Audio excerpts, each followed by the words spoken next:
नमस्कार दर्शकों, आज हम आपको ले जा रहे हैं एक ऐसी यात्रा पर जो आपको भारत के सबसे रहस्यमय और आकर्षक समुदायों में से एक के इतिहास में गहराई से ले जाएगी। यह है नागा साधुओं की कहानी। वे योद्धा संत जो शिव के अनुयायी हैं और जिन्होंने सदियों से भारतीय आध्यात्मिकता के ताने बाने में एक अमिट छाप छोड़ी है। नागा साधु, इन शब्दों को सुनते ही मन में एक चित्र उभरता है। भस्म से लिपटे शरीर, जटाओं से भरे बाल, तीक्ष्ण नेत्र और एक ऐसी उपस्थिति जो आध्यात्मिक शक्ति और रहस्य से भरी हुई है। लेकिन यह केवल सतह है। नागा साधुओं का इतिहास उतना ही गहरा और जटिल है जितना कि भारत का स्वयं का इतिहास। आइए हम इस यात्रा की शुरुआत करें प्राचीन काल से, जब नागा साधुओं की परंपरा का बीज बोया गया था। प्राचीन काल, नागा परंपरा का उदय। हमारी कहानी शुरू होती है लगभग 5000 वर्ष पूर्व, जब भारतीय उपमहाद्वीप में आध्यात्मिकता का एक नया युग प्रारंभ हो रहा था।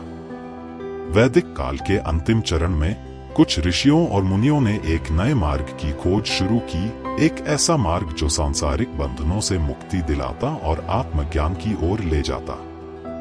इन प्रारंभिक तपस्वियों के लिए भगवान शिव सर्वोच्च आदर्श थे। शिव, जो योगियों के आदि गुरु माने जाते हैं, ध्यान की गहराइयों में डूबे हुए, समाधि की अवस्था में, सभी भौतिक आवश्यकताओं से परे, यह दृश्य इन साधकों के लिए परम लक्ष्य बन गया। धीरे धीरे इन साधकों ने अपने जीवन को शिव के आदर्शों के अनुरूप ढालना शुरू किया। उन्होंने सांसारिक वस्तुओं का त्याग किया, अपने शरीर पर भस्म लगाई जो शिव का प्रिय आभूषण है, और जंगलों और गुफाओं में आश्रय लिया। यह था नागा परंपरा का प्रारंभिक रूप। लेकिन आप सोच रहे होंगे, नागा शब्द का क्या अर्थ है? यह शब्द संस्कृत के नग्न से आया है, जिसका अर्थ है नंगा या खुला। यह नाम इन साधुओं के जीवन शैली को दर्शाता है, भौतिक संसार से पूरी तरह मुक्त, यहाँ तक कि वस्त्रों से भी। प्राचीन ग्रंथों में ऐसे तपस्वियों का उल्लेख मिलता है जो नागा साधुओं के पूर्वज प्रतीत होते हैं। उपनिषदों में केशिन नामक योगियों का वर्णन है, जिनके लंबे बाल और नग्न शरीर थे। महाभारत में भी ऐसे योद्धा संतों का उल्लेख है जो युद्ध के समय में अपनी तपस्या छोड़कर लड़ाई में शामिल हो जाते थे। नागा साधुओं की उत्पत्ति के बारे में एक रोचक पौराणिक कथा है। कहा जाता है कि जब देवताओं और असुरों ने समुद्र मंथन किया तो उसमें से एक घातक विष निकला। इस विष को पीने के लिए भगवान शिव ने स्वयं को प्रस्तुत किया ताकि ब्रह्मांड को बचाया जा सके। जब शिव ने विष पिया तो उनका गला नीला हो गया, जिस कारण उन्हें नीलकंठ कहा जाने लगा। इस घटना के बाद कहा जाता है कि शिव ने अपने कुछ अनुयायियों को विशेष शक्तियां प्रदान की और उन्हें नागा साधु बनने का आशीर्वाद दिया। जैसे जैसे भारत प्राचीन काल से मध्यकाल की ओर बढ़ा, नागा साधुओं की परंपरा भी विकसित होती गई। अब हम देखेंगे कि कैसे इस समुदाय ने अपने आप को एक संगठित शक्ति के रूप में स्थापित किया और भारतीय समाज में अपनी विशिष्ट पहचान बनाई। मध्यकाल, नागा अखाड़ों का उदय। मध्यकाल में प्रवेश करते ही हम देखते हैं कि भारतीय समाज में बड़े बदलाव आ रहे थे। नए राजवंश उभर रहे थे, व्यापार फल फूल रहा था और धार्मिक विचारधाराओं में भी नए आयाम जुड़ रहे थे। इस परिवर्तनशील परिदृश्य में नागा साधुओं ने भी अपने समुदाय को एक नया रूप देना शुरू किया। 7वीं से 8वीं शताब्दी के आसपास हम देखते हैं कि नागा साधुओं ने अपने पहले संगठित समूह बनाना शुरू किया, जिन्हें अखाड़ा कहा जाता था। अखाड़ा शब्द का अर्थ है अखंड या अटूट। ये अखाड़े न केवल आध्यात्मिक साधना के केंद्र थे, बल्कि शारीरिक प्रशिक्षण और मार्शल आर्ट के भी केंद्र थे। क्यों था यह शारीरिक प्रशिक्षण इतना महत्वपूर्ण? इसके पीछे कई कारण थे। पहला, नागा साधु मानते थे कि एक मजबूत शरीर गहन आध्यात्मिक साधना के लिए आवश्यक है। दूसरा, उस समय के अस्थिर राजनीतिक माहौल में उन्हें अपनी और अपने मठों की रक्षा करने की आवश्यकता थी। धीरे धीरे नागा अखाड़े पूरे भारत में फैल गए। प्रमुख अखाड़ों में शामिल थे जूना अखाड़ा, निरंजनी अखाड़ा, अनी अखाड़ा, आवाहन अखाड़ा, अघोर अखाड़ा और अटल अखाड़ा। प्रत्येक अखाड़े की अपनी विशिष्ट परंपराएं और शिक्षाएं थीं, लेकिन सभी का मूल उद्देश्य एक ही था, शिव के मार्ग का अनुसरण करते हुए मोक्ष प्राप्त करना। नागा साधुओं की भूमिका केवल आध्यात्मिक तक ही सीमित नहीं थी। वे अक्सर स्थानीय समुदायों के रक्षक और मार्गदर्शक बन जाते थे। उनकी वीरता और आध्यात्मिक शक्ति के कारण लोग उनसे सलाह और संरक्षण मांगते थे। कई बार जब कोई गांव या क्षेत्र खतरे में होता, तो नागा साधु अपनी तपस्या छोड़कर उसकी रक्षा के लिए आगे आ जाते थे।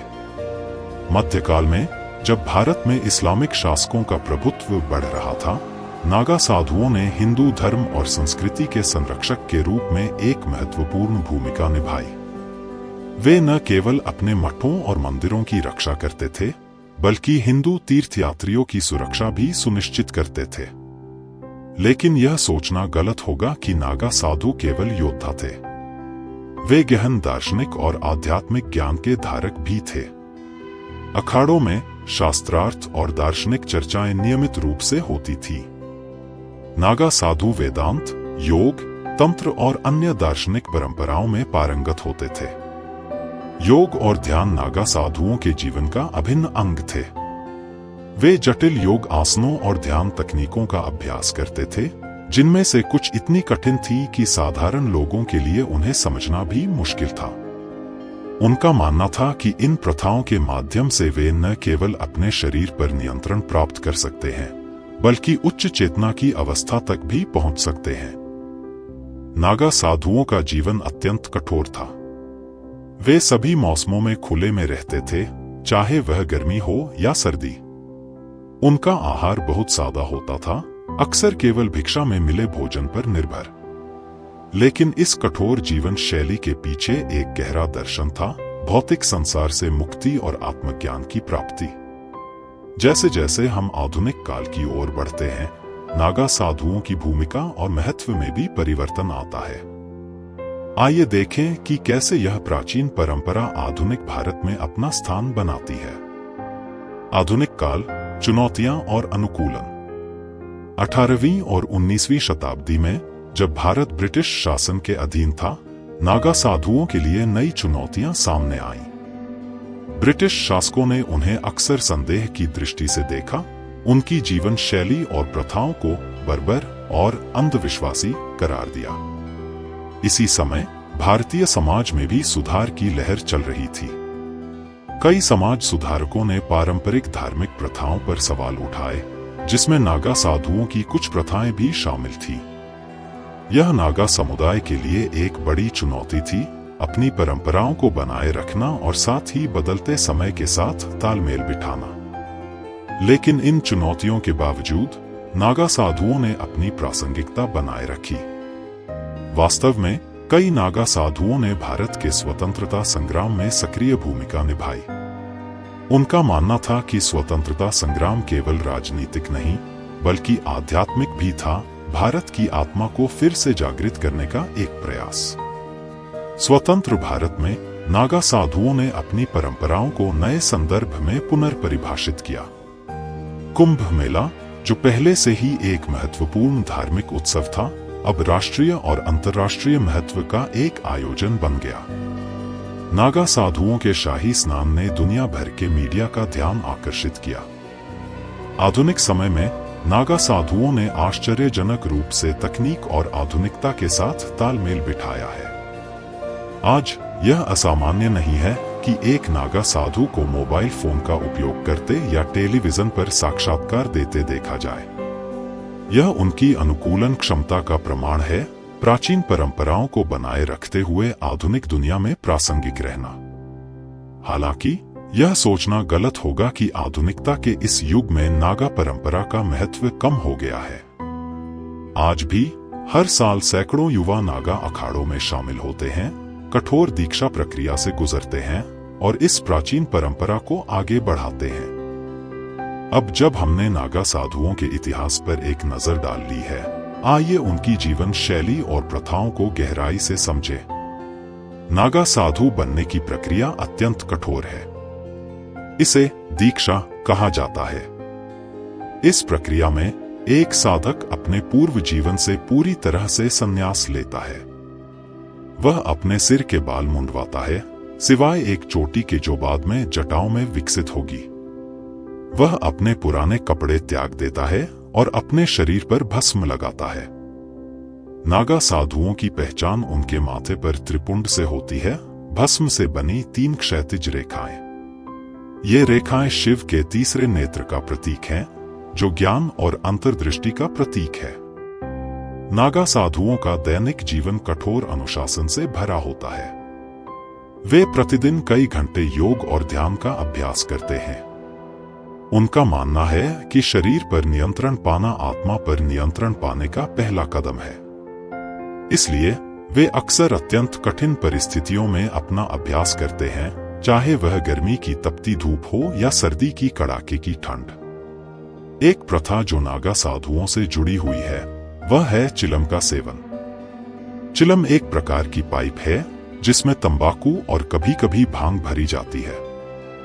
नागा साधुओं का मानना है कि यह प्रथा उन्हें गहन ध्यान की अवस्था में पहुंचने में मदद करती है। हालांकि यह ध्यान देना महत्वपूर्ण है कि सभी नागा साधु इस प्रथा का पालन नहीं करते। योग नागा साधुओं के जीवन का एक अभिन्न अंग है।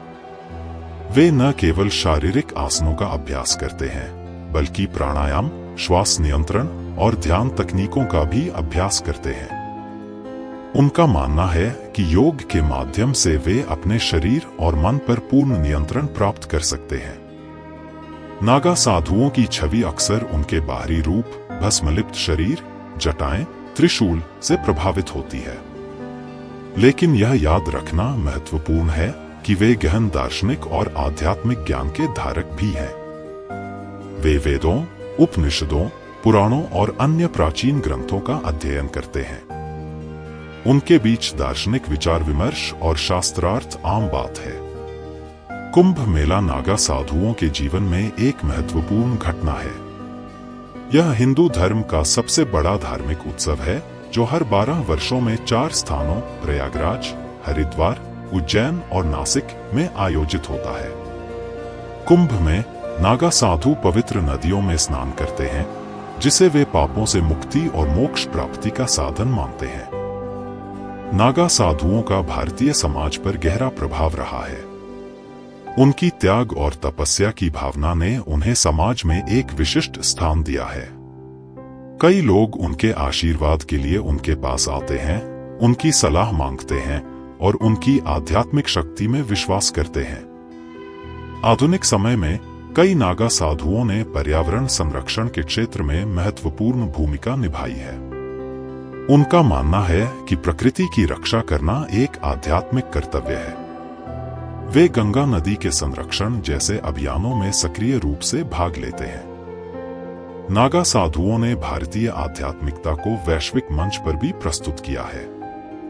हर साल हजारों विदेशी पर्यटक और आध्यात्मिक जिज्ञासु कुंभ मेले में नागा साधुओं से मिलने आते हैं। यह न केवल भारतीय संस्कृति का प्रचार करता है, बल्कि अंतर्राष्ट्रीय समुदाय में भारत की सॉफ्ट पावर को भी बढ़ाता है। हालांकि नागा साधुओं की भूमिका और प्रासंगिकता पर बहस भी होती रही है। कुछ लोग उनकी प्रथाओं को पुरातन और अप्रासंगिक मानते हैं। दूसरी ओर कई लोग उन्हें भारत की समृद्ध सांस्कृतिक विरासत का एक महत्वपूर्ण हिस्सा मानते हैं। आधुनिक भारत में नागा साधुओं के समक्ष कई चुनौतियां हैं। शहरीकरण और आधुनिकीकरण के कारण उनके पारंपरिक निवास स्थान, जंगल और पहाड़ तेजी से सिकुड़ रहे हैं। यह उनके जीवन शैली और साधना पर गहरा प्रभाव डाल रहा है। एक अन्य बड़ी चुनौती है युवा पीढ़ी का आकर्षण। आज के युवा वर्ग के लिए नागा साधुओं की कठोर जीवन शैली कम आकर्षक हो सकती है। इससे नागा परंपरा के भविष्य पर सवाल उठ रहे हैं। तकनीकी प्रगति भी एक द्विधा पैदा कर रही है। कई नागा साधु अब स्मार्टफोन और कंप्यूटर का उपयोग कर रहे हैं, जो उनकी पारंपरिक छवि से मेल नहीं खाता। यह सवाल उठाता है कि क्या आधुनिकता के साथ तालमेल बिठाते हुए वे अपनी मूल परंपराओं को बनाए रख पाएंगे। मीडिया की बढ़ती नजर भी एक चुनौती है। कुछ नागा साधुओं से जुड़े विवाद अक्सर सुर्खियों में रहते हैं, जो पूरे समुदाय की छवि को प्रभावित करता है। यह नागा साधुओं के लिए अपनी परंपराओं और मूल्यों को बनाए रखते हुए सार्वजनिक छवि को संभालने की एक बड़ी चुनौती है। इन चुनौतियों के बावजूद नागा परंपरा अभी भी जीवंत है। हर साल नए साधक इस कठिन मार्ग पर चलने का निर्णय लेते हैं। यह दर्शाता है कि भौतिकवादी दुनिया में भी आध्यात्मिकता और त्याग का आकर्षण बना हुआ है। आधुनिक समय में कई नागा साधु अपनी भूमिका को नए तरीके से परिभाषित कर रहे हैं। वे सामाजिक और पर्यावरणीय मुद्दों पर अपनी आवाज उठा रहे हैं।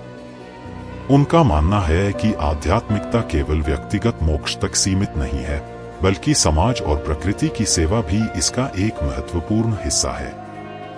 वैश्वीकरण के इस युग में नागा साधुओं का ज्ञान और अनुभव दुनिया भर के लोगों के लिए आकर्षण का केंद्र बन रहा है। कई नागा साधु अब अंतर्राष्ट्रीय योग और ध्यान शिविरों का नेतृत्व कर रहे हैं, जो भारतीय आध्यात्मिकता को वैश्विक स्तर पर फैला रहा है। नागा साधुओं का इतिहास भारतीय संस्कृति और आध्यात्मिकता का एक अद्भुत अध्याय है।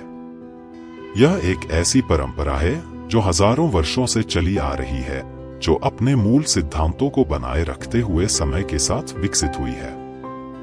नागा साधु हमें याद दिलाते हैं कि जीवन में भौतिक सुख ही सब कुछ नहीं है।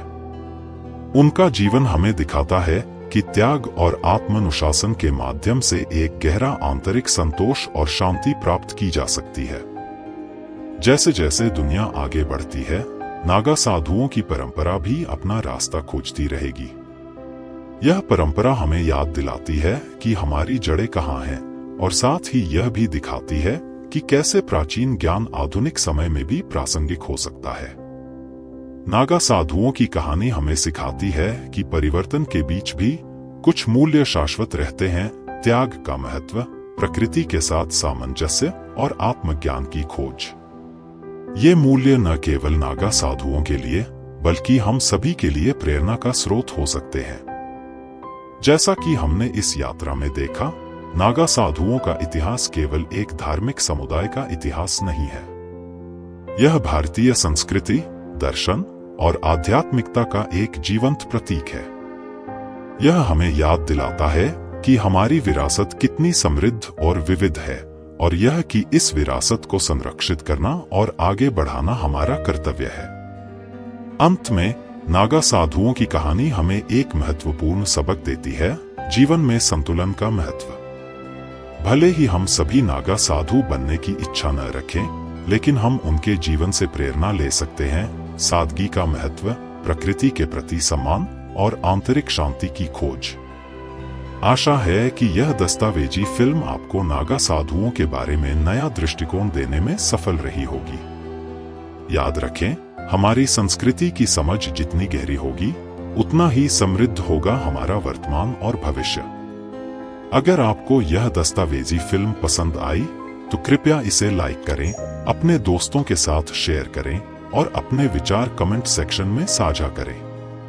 और हाँ, the past minute YouTube channel को सब्सक्राइब करना न भूलें, जहां हम ऐसी ही रोचक और ज्ञानवर्धक सामग्री लाते रहते हैं। धन्यवाद, और फिर मिलेंगे अगली यात्रा पर।